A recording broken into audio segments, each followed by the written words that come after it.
حضرت عبداللہ ابن عمر ایک اونٹنی پہ بیٹھے تھے، اونٹنی بڑی پیاری لگی، بڑی خوبصورت تھی، بڑی بہترین تھی، بڑی صاف ستھری تھی۔ تو 2-3 دفعہ اپنے غلام سے کہا، یار بڑی پیاری ہے، بڑی خوبصورت ہے، دیکھو اس کا چلنے کا انداز کتنا نرالا ہے۔ آج کل بھی ڈرائیور گاڑی چلاتے ہیں تو کہتے ہیں بڑی ہلکی پھلکی ہے جی، بریکیں بھی بڑی ٹھیک ہیں جی اس کی، فلاں معاملہ بھی اس کا بڑا صحیح ہے۔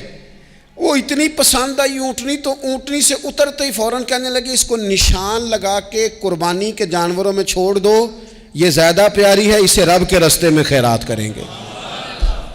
کیوں؟ ایک باریک نکتہ صوفیاء نے بیان کیا ہے۔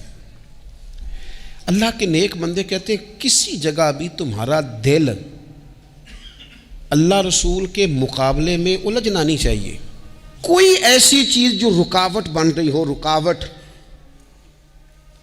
وہ کیا کہتے ہیں، کچرا آ گیا ہے، اس کچرے کو لوگ ٹھیک نہیں کرتے، کہتے نکال دو تاکہ معاملہ صحیح رہے۔ ایک چھوٹا سا باریک سا ہلکا سا دھاگے کی طرح کا ایک ٹکڑا اگر کسی وقت گوشت کا آپ کے دانت میں الجھ جائے نا، وہ سارا ذائقہ تباہ کر دیتا ہے۔ لوگ مختلف چیزیں لے کے خلال کرتے ہیں دانتوں کا تاکہ وہ نکل جائے، کیونکہ ذرا سی بھی چیز اگر کسی جگہ رکاوٹ بن جائے نا، آپ بڑا بہترین کھانا کھا رہے تھے، زبردست غذا آپ کھا رہے تھے، ایک صرف اس میں نا ہلکا سا دانہ ایسا ہے جو سخت تھا، کچرا آ گیا، روڑا آ گیا، تو وہ سارے کھانے کا ذائقہ تباہ کر دیتا ہے۔ بعض لوگ ایسے ہوتے ہیں کہ ایک بال نکل آئے نا کبھی کھانے میں سے تو کھانا چھوڑ دیتے ہیں، کہتے ہیں یار یہ سارا ذائقہ خراب ہو گیا۔ ہمارے ساتھ یہ ہوا ہے، یہ تو ہے نا دنیاوی معاملات، اسی طرح کا مسئلہ روحانی زندگی میں ہوتا ہے۔ کئی دفعہ نا ہم ماننے کو تیار نہیں ہوتے، لیکن ہمارے اوپر دولت کی محبت پوری طرح سوار ہوتی ہے، وہ سجدے میں ذوق آنے نہیں دیتی۔ شہرت کی محبت پوری طرح سوار ہوتی ہے، وہ درود و سلام کا، ذکر کا، عبادت کا ذائقہ لگنے نہیں دیتی۔ وہ جو کہا تھا نا والذین آمنوا اشد حبا للہ، ایمان والے سب سے بڑھ کر اللہ سے پیار کرتے ہیں، سب سے بڑھ کر رسول اللہ صلی اللہ علیہ وسلم سے محبت کرتے ہیں۔ کیوں کہا گیا تھا؟ اس لیے کہ ان محبتوں کے مقابلے میں ذرا بھی کوئی اور محبت آتی ہے، روحانی ذائقہ خراب کر دیتی ہے، ہمارا دل نہیں لگتا، ہم بور ہوتے ہیں، ہم پریشان ہوتے ہیں۔ مسئلہ یہ ہے کہ جس دل میں صرف رب رسول کو ہونا چاہیے تھا، وہاں شہرت آ گئی ہے، شہرت کی محبت آ گئی ہے، دکھاوا آ گیا ہے، مال آ گیا ہے، کئی قسم کے ہم نے بت معاذ اللہ اکٹھے کر لیے، اور پھر وہ ساری کیف مستی آئے۔ یہ کیسے ہو سکتا ہے؟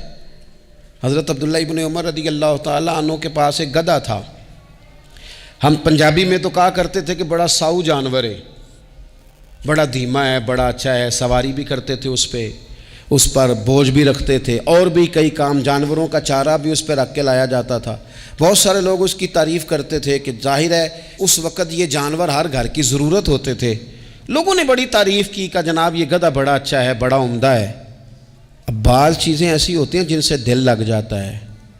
کچھ نوجوانوں نے گھروں میں بلی رکھی ہوتی ہے، گھوڑا رکھا ہوتا ہے، جانور رکھے ہوتے ہیں، ان کی پوری توجہ انہماک، ہم دیکھتے تھے دیہاتوں میں کہ بزرگ اگر کہیں چلے جاتے تھے سفر پہ تو وہاں سے بھی پیغام بھیجتے تھے کہ گائے کو چارہ ڈالا کہ نہیں، بھینس کو نکالا کہ نہیں، تم نے باڑے سے دھوپ چھاؤں کا خیال کیا کہ نہیں، وہ چیز ذہن میں آ جاتی تھی۔ حضرت عبداللہ ابن عمر رضی اللہ تعالیٰ عنہ وہ گدھا چونکہ بڑا پیارا تھا، بڑا اچھا جانور تھا اور بڑے کام کرتا تھا، بہت سارے معاملات گھر کے اور کھیتی باڑی کے اس کے ذمے تھے، تو گھر والے بھی کہتے کہ اس جانور کی وجہ سے بڑی خیر ہے، بڑے کام ہو جاتے ہیں، آپ کا بھی خیال تھا۔